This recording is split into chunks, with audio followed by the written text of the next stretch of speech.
بسم اللہ الرحمن الرحیم۔ السلام علیکم۔ آج کی اہم خبروں کے ساتھ میں ہوں رابعہ اسلام۔ بڑھتے ہیں خبروں کی جانب اور شامل کرتے ہیں آج کی پہلی خبر۔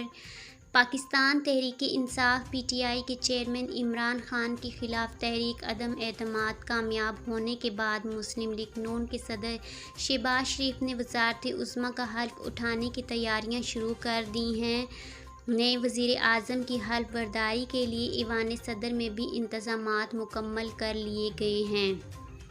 کل صبح 11 بجے قومی اسمبلی کا اجلاس ہوگا جس میں نئے قائد ایوان کا انتخاب کیا جائے گا۔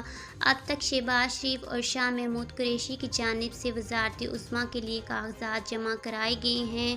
غالب امکان ہے کہ کل شہباز شریف وزارت عظمیٰ کے لیے مطلوبہ اکثریت حاصل کر لیں گے۔ نجی ٹی وی ایکسپریس نیوز کے مطابق ایوان صدر میں نئے وزیر اعظم کی تقریب حلف برداری کے انتظامات مکمل کر لیے گئے ہیں۔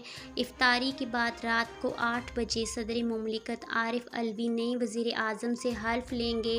تقریب میں تینوں افواج کے سربراہان، ڈپلومیٹک کور اور اپوزیشن رہنما شریک ہوں گے۔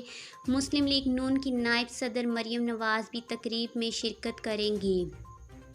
شہباز شریف نے وفاقی کابینہ کے لیے اپوزیشن قیادت سے مشاورت کا سلسلہ شروع کر دیا ہے۔ پیپلز پارٹی سے مشاورت کل کی جائے گی۔ یوسف رضا گیلانی کو چیئرمین سینیٹ بنایا جائے گا۔ اگر وہ کامیاب ہو گئے تو اس کے بعد اسپیکر قومی اسمبلی مسلم لیگ نون سے ہوگا۔ Noon league, J U I, Peoples Party اور ایم کیو ایم سمیت دیگر اتحادی جماعتوں سے وفاقی کابینہ کا انتخاب کیا جائے گا۔